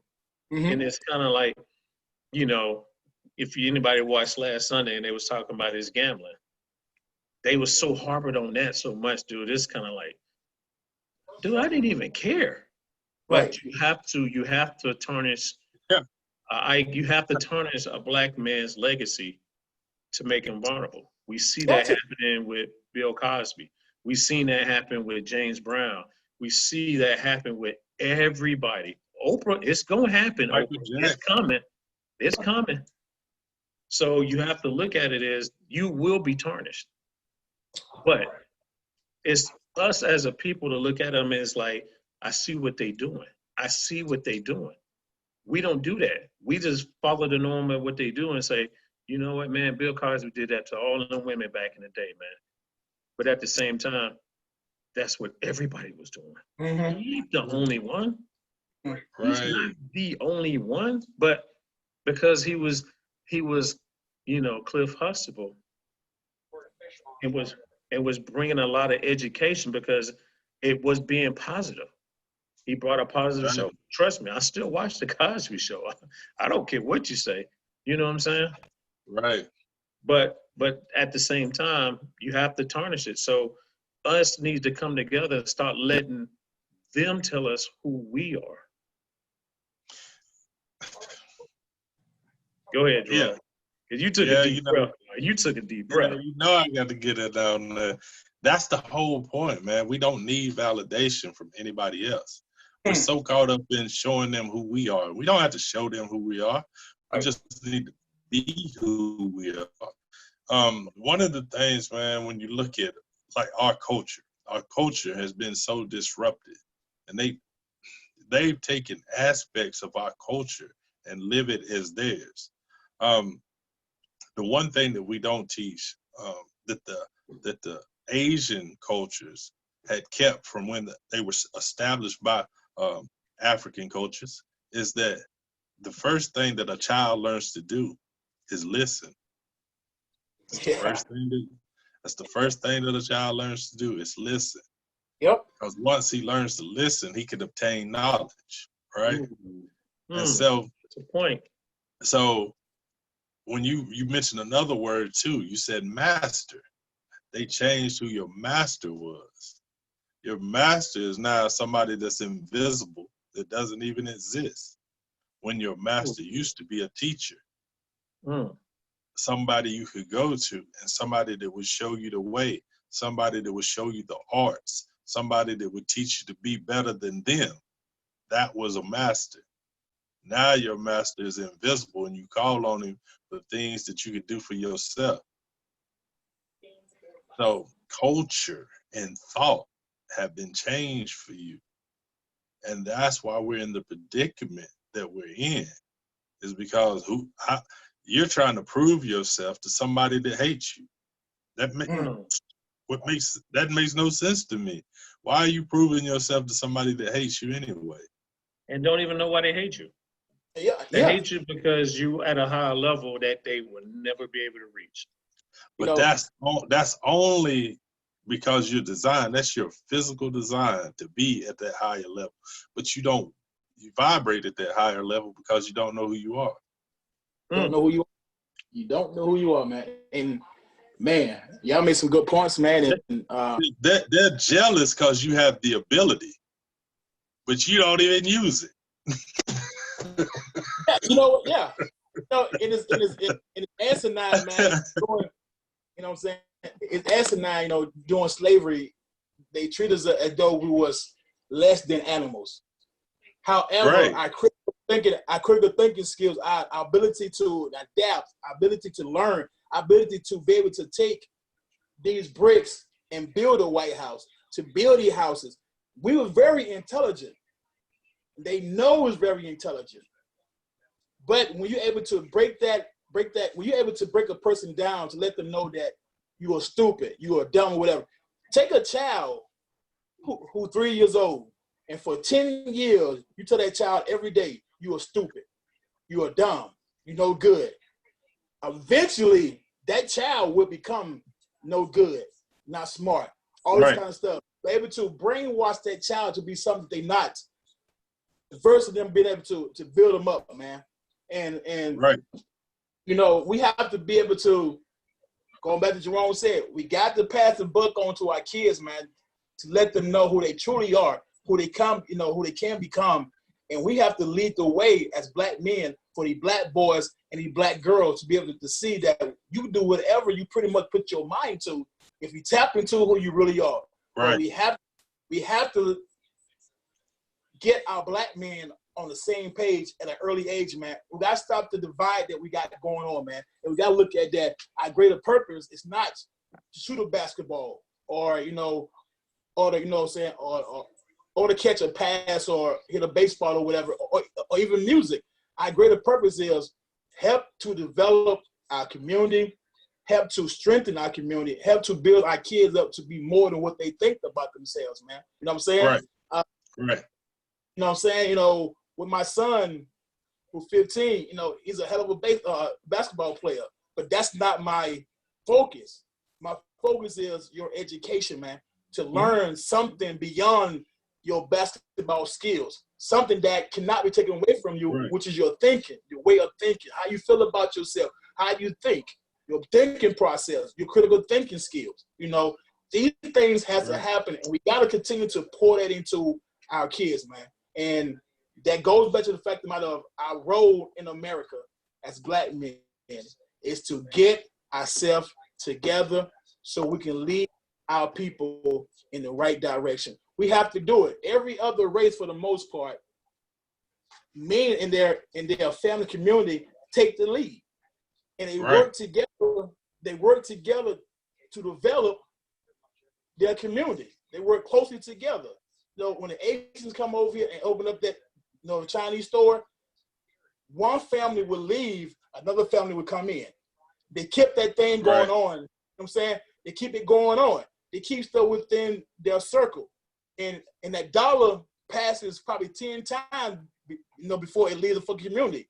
With us, it's one time. We get it, it's out of our community, man. We got to build our community back up, but it starts with black men. It cannot be done without us. We have to get our position back in the community, man.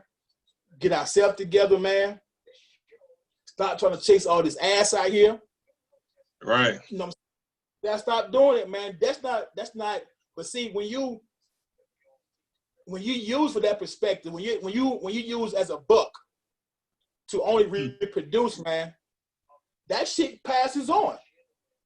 That mindset passes on. You know what I'm saying? So we were taught, we were trained to have a lot of damn kids, man. We were trained to go to different women. We were bucks. They called us bucks, man. They had fucking forms designed for us to fucking have kids, man, to reproduce. And they passed that on to, you know what I'm saying, from generation to generation, man. So we got to stop that shit, man. I challenge everyone to do this, because this is something that I do to my boys. I tell my boys to tell me what they are. And all I want to hear is, I am great. I need them to say that. And I need them to keep repeating that on a daily basis. What I want everybody to do is, when you go and look in the mirror, Look at yourself. Because when you're looking at yourself, you're looking at your inner self at the same time. Because sometimes you look in the mirror, that's not the that's not the person that you're really looking at. That's an alternate view of who you are in the present. Say I am, and then say something positive behind that. I am strong. I am great. I am worthy. You see what I'm saying? Because what happened is you're telling yourself, which Affirmation. yourself is gonna, it's gonna, I can't get the word out my mouth. But what Affirmation. happens is you start to Affirmation. become, Affirmation. yes, Baby. Yeah. that's something that we don't do. You know what I'm saying? So It's I not challenge talk. anyone that's on right now to do that and just say I am and make sure it's something positive about it. And let it stay there. And don't say nothing different, and don't let nobody else tell you anything different. Because if you don't believe in yourself, hell, and it used to me talking to you if you don't believe in yourself, because I can do all I can and you still not even, it's still gonna bounce off of you because you don't believe in yourself. So I challenge everyone to do that. Just say I am and then say something positive and pass it on to somebody else. You know what I'm saying? Because we are who we are. We're the star children. We are the key. We are, say this, we're the gatekeepers of this planet. Right. That's who we are. We off our job, baby. If you really want to break down and find out, we have been all over this planet. All over. It ain't like we all just came from Africa and then we all came from here. No, we've been everywhere. Our culture has been constantly stolen from us and throw back to us in a different, it's kind of like I could take a piece of steak, chew it, and then say, take it out of my mouth and give it to you. You know what I'm saying? And I took all the nutrients out of what you were. Right. And it's something that we need to be. And that's all I got to say for the day. But, you know what I'm saying? That's my challenge for everybody, because I do that to myself. Right. Challenge myself. So if you challenge yourself, and stop being scared to look at yourself in the mirror. Hell yeah. You know what I'm saying? Hey, Right. the hardest person to influence, man, the hardest person to make the change is yourself. You know what I'm saying? That's the hardest person you ever going to.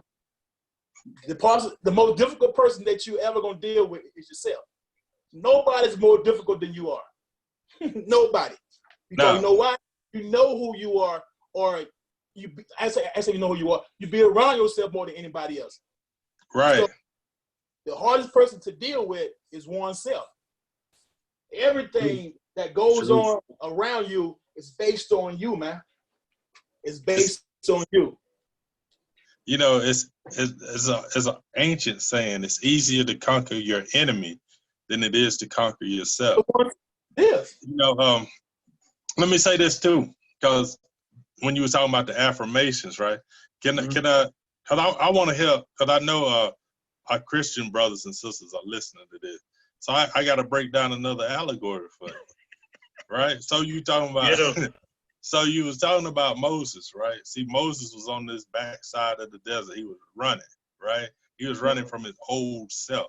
He didn't understand who his higher self was. He had developed for 40 years on the backside of the desert. He saw this burning bush, a burning bush. So this bush, it burns all the time because it's hot out there. They just catch fire. This one wasn't consumed, right? And it was talking to him. So he was hearing from his inner fire, or this consciousness that was telling him, I want you to go free my people. I want you to go free your people, right? So this is us. We've heard the calling of this burning bush, right? That we need to free our people. That's why we vibrate and we put this resonant out through our words. But here's the interesting thing. He said, I'm not good enough to do it, right? That's that self-doubt that came in him, right? But what did the burning bush tell him? It says, you can do it. I'll be with you, right? This higher self, this higher knowledge, I'll be with you. He said, well, what do I tell him? Who do I tell him sent me? Because they know it wasn't me. It had to be something higher than me, right? He said, well, tell him the I am sent you, right? Right. Now check this out. So the I am sent you. So that means that anything that you want to be, anything that you need, you just say, I am that. I am strong. I am the conqueror. I am the lead. So what that allegory was talking about was you being that inner God, you being that person that could do anything that you set your mind to. It's not about a mythical person in a book. It was about you. It's an old, and I'll say African, it's an old ancient allegory that was placed for you to understand who you were. So you could say that affirmation of everything that you had to face. You say, I am greater than whatever it is that you face. That's what we don't teach our young men. That's what we don't teach our young women, that they are greater because they say it. I am. Hey, I tell you, man, you be coming at me, man. Coming at you right here. I am. Power of discovering who you really are. I am. That's a powerful word. I am, man. That's very powerful, man. I'm telling you. That very I am. The power of discovering. Discovery is something within this discovery. All right. You're going deep. You're going within, you're going somewhere that you've never been before. You know what I'm saying? Right. You know what I'm saying? Who you really are. Yo, I didn't even know that book exists, yo. I ain't even gonna lie to you. I didn't even know that book exists, man. See what happens? See what happens when you get on that frequency? You get on that frequency, just, hey, thank you. The power I am. And Jerome made a good point. We got to have our kids to believe that I am somebody. Right. I am. Right. The affirmation, that word, man, every day we got to drive that thing home, man, because the same way the positivity can get up in there, the same way the negativity can too. And that negativity can linger for many, many years, man. Right. That negativity is very powerful, man. But sometimes we got to leave who we are to find out who we are. In the book, The Alchemist, the young man was on a journey to discover who he is. He went to different places and talked to different folks to find out who he was. But at the end of it, he had to leave himself to come back to himself. And at the end of that journey, he come to realize I had to leave myself to find myself, but I always been where I always been. Right. You've always been. I always been. But sometimes I got to leave who I am to find out who I really am. And we got to leave ourselves, man. You know what I'm saying? And talking about allegories, when it comes to the Bible, let's take Jesus Christ for a second. When he went to the wilderness for 40 days and 40 nights, and he talking with the devil supposedly, okay?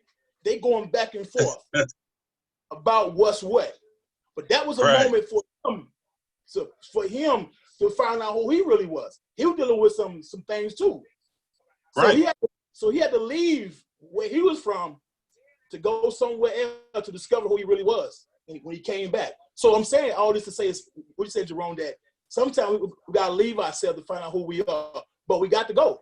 We have to go. How tough it is, man, how hard it is, man. We got to leave ourselves, man, to go find out who we really are. And when we go find out who we really are, we got to bring that back, not only for ourselves, but for our people as well, too, man. That means sometimes you got to step out of the... let me drop this. But sometimes that means you have to step away from where you at in an environment that you're in. That means when you feel like, I can't do it. I can't do it. I was like that. I was like that before I moved to Philly. I'm like, man, I've never been that far up north. Right. Me moving to Philly? The hell? What? Me moving to Philly? I was scared. But at the same time, I'm like, man, I got to do this. Right. I came to Philly, y'all, with $100 in my pocket. That's it. I came with $100 in my pocket. That was 12 years ago. You know what I'm saying? So sometimes you have to step out. And me stepping out, me learning who I was, me becoming more of self. And I'm at a higher level. And I'm going to keep climbing. I'm not going to stop because y'all not going to let me stop because you're just the way y'all are. But go ahead, Jerome. Nah, man. I mean, y'all dead on point. When he was when he brought the story up, and let me get in on that allegory you was talking about of Jesus. when they went out there into the wilderness, right? It's an Yeah. interesting thing that what was happening was your higher self not understanding who you were, and your lower self trying to trick you into what you were. Right. So, Right. so here's the thing. Now look at the second temptation. I just got to do this, and that's in two books, two different. It's in two different books in the New Testament, and Right. it's one part that's very different. That's not in the first rendition of the story. So it's interesting that it says that he took him up on this mountain or this high pinnacle, and he showed him all the kingdoms of the earth, right? And he said, now I'll give you all these kingdoms of the earth. All you have to do is fall down and worship me, right? Now, what does that allegory telling you right there? It's your lower self telling you can have all things if you come back down, Right. and not be on a higher level. But guess what? The devil, or that's what they call him in that instance, said to him. He said, because this is in the second book. It says, because those kingdoms were freely gave unto me. So what is that telling you? It's telling you that it's already yours. You just don't know who you are. Right. If you realize who you are, you already have conquered the world. You already have the world. You already a king. You can't listen to your lower self. You can't listen to these lower vibrations that have been given to you. You can't listen to the negativity that you hear every day, that you're a thug, you're a criminal, you ain't good for nothing. You know, all you do is make babies. You got to hear the higher resonance of who you truly are. That's why you have to get around elders and elders that speak life into you, that speak who you really are into you, so you can vibrate at a different level, so you can hear things, so you can get, when you're at a pinnacle, that you don't look down, you only look up. Yo, man, let me tell you, Jerome, when you say stuff, it hit me, man. I gotta grab a book or something to go along with that, right? Now, I'm telling you, man, I'll be going with you, brother. This book right here, man, by Napoleon Hill, okay? Right. It's I'm saying, I was the devil. Now, I'm gonna show you a passage in here that you're speaking about, Jerome. What they say right there? Can you see that? I got a circle. Mr. What does it say? My own self take command. Okay, my own self take command. My other self. Oh, that my other self, myself, my bad. My other self take command. See what I'm saying? Right. And that's where when Jerome say that we're dealing with that lower and the upper vibration. You know what I'm saying? Right. We're dealing with, that's what it is, man. That upper and that, like the old cliche, the angel and the devil. Sitting on your shoulder. You know what I'm saying? Whispering in your ear about which one gonna take you to farther, which one gonna give you what you really need. The devil, the so-called devil gonna take you, look, man, forget all about that, man. Go ahead and get that honey you want to, man. Go ahead, you know what I'm saying? Go ahead, man. Don't worry about that. No, I'm telling you, man, chill out. So that other self, man, and it take work, man, to find that other self, man. It takes you being truthful with yourself, man. You know what I'm saying? And being honest with yourself.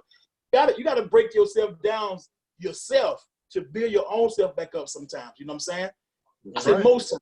You know what I'm saying? So we gotta outwit that devil, that so-called devil within ourselves that keeping us at a lower level. Your ego. Not be yourself. Yeah, that lower vibration. Yeah. You know what I'm saying? Ego. It's a book by a dude named Holiday. It's called The Ego, the Enemy. Ego is the enemy. Right. Ego is the enemy. Right. That ego has you doing stuff that you have no business doing and make you think the things that you should not be doing or thinking, and it changes the dynamic of who you are, man. That ego is something powerful, man. If you don't put it in check, man, it'll run your life, man. It'll run your life. You know what I'm saying? You know, I remember this. I'm gonna say this, man, and I'm gonna be done with that because y'all brothers or whatever. Like my man, this old movie called DC Cab. You remember DC Cab? Yeah. Cab. When the old guy told the dude, say, look, don't let your dick take over your life. You remember what he said? He said, don't let your dick take over your life. And it be funny. It may sound crazy, but there's so much truth in that thing, man. Don't let your ego take over your life, man. True. Good. Right.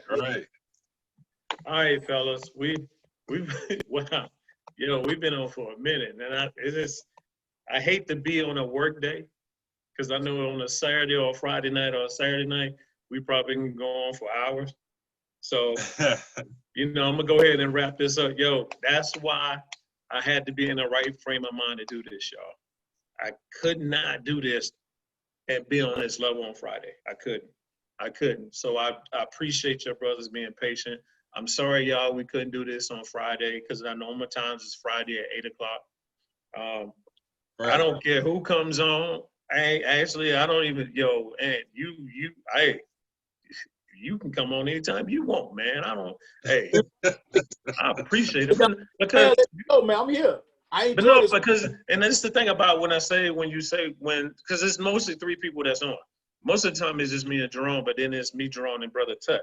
And when we call ourselves the three-headed monster, we all three different mindsets, three different heads on the same body. So that means we all gonna vibe on the same frequency. Right. And that's the thing about it that I like. Like right now, we all vibing and we bouncing off each other. That's the thing about it is we bounce off each other. You won't see us on here arguing. You don't see us on here debating. You don't see us over here cussing each other out, or we are lowering one another.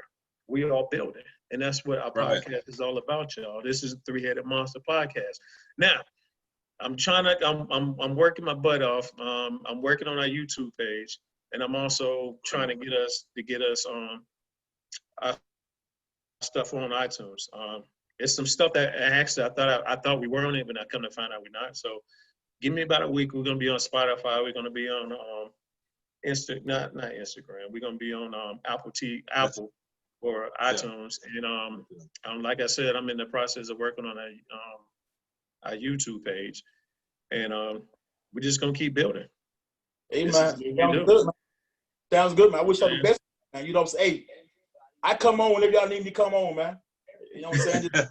No, brother. I come when you need me to come, man. All right, I appreciate it, man. Get your last words out, man. Go ahead, Jerome. Go ahead. Sound out. Let Ant get some words in. Go ahead, get your last words in, Ant. Hey, man. I love what you guys are doing. I love to build with you guys, man. Y'all put a lot into me, man. You pour a lot into me, man. Each one teach one, man. You know what I'm saying? And I like the fact of the matter that I have to listen. You know what I'm saying? Listen. Not to respond, but to understand, man. And I learn something each time I speak with you guys, man, that I take from here, man. So keep doing what you guys are doing, man. I'm proud of what you guys are doing, man. And, hey, man, y'all need me, man. I'm here for you. Appreciate it. Go ahead, Jerome. Yeah, man. All right, first of all, thanks, Ant, for coming on. Brian, it's always good. I want y'all to remember there's 3 sciences, and hopefully we'll do a show on each science, but military science, business science, and the science of relationship. The rite of passage, remember that. There's a cycle that we don't teach our children. That's the cycle of birth, life, and death. It's a cycle that always is happening in this earth and in this universe. And there's a birth, life, death in our thoughts and minds too. Yep. But like I said, it's always good with y'all brothers. Everybody that was on the live, appreciate it. Share it. Get your notifications set when we come on that you can get it. Once again, thank you. And peace, brother. Peace out, y'all. All right, man. Y'all be easy, brothers. All right, peace. They gone.